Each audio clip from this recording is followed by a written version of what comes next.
మీ పేరన్నా? నా పేరు వినయ్ రెడ్డి. వినయ్ రెడ్డి గారు ఎక్కడి నుంచి వస్తున్నారు? నెల్లూరు. నెల్లూరు నుంచి వడారపల్లి. వస్తున్నారు. ఓకే, ఇక లోకలే. అంటే ఏంటన్నా మరి నెల్లూరు సిటీ పరిస్థితి ఏంటి? ఎంపీ అభ్యర్థి అయిన విజయసాయి రెడ్డి అనే వ్యక్తి ఇక్కడికి వెళ్ళాలన్నాడు. గెలుస్తాడు. వచ్చేది కూడా ఆయనే. వచ్చేది కూడా ఆయన. ఏంటన్నా నమ్మకం ఏంటి విజయసాయి రెడ్డి గారు? నమ్మకం అంటే మా మీద నమ్మకం ఆయనకి.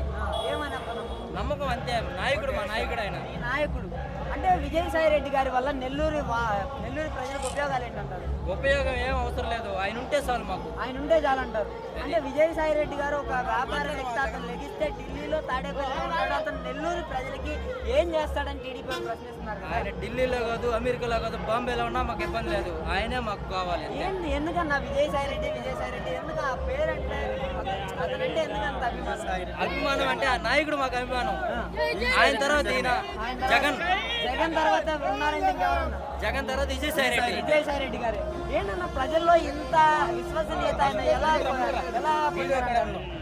ఇంత విశ్వసనీయత విజయసాయి రెడ్డి గారు ఎలా పొందారు? ఆయనకి జనాల నమ్మకం అంతే, దానివల్లే. అంటే నెల్లూరులో విజయసాయి రెడ్డి గెలవలేడని సర్వేలు కూడా చెప్తున్నాయని ఎన్ని సర్వేలు జరుగుతున్నాయి కదా. ఎన్ని సర్వేలు చేసుకున్నా కానీ ఎవరు ఏం చేయలేరు ఆయన్ని. అది అన్న మరి ఎలక్షన్స్ కూడా దగ్గరకు వచ్చేస్తున్నాయి. ప్రజలు మీటింగ్లు పెట్టినా కానీ విజయసాయి రెడ్డి మీటింగ్లు కూడా ప్రజలు ఎవరు రావట్లేదని ప్రచారం చేస్తున్నారు కదా. ఇప్పుడు మీరే చూస్తున్నారు కదా ఎంతమంది జనాలు వచ్చారు చూడు. ఏక వాళ్ళ చూడు ఎంతమంది జనాలు అవకూడదు.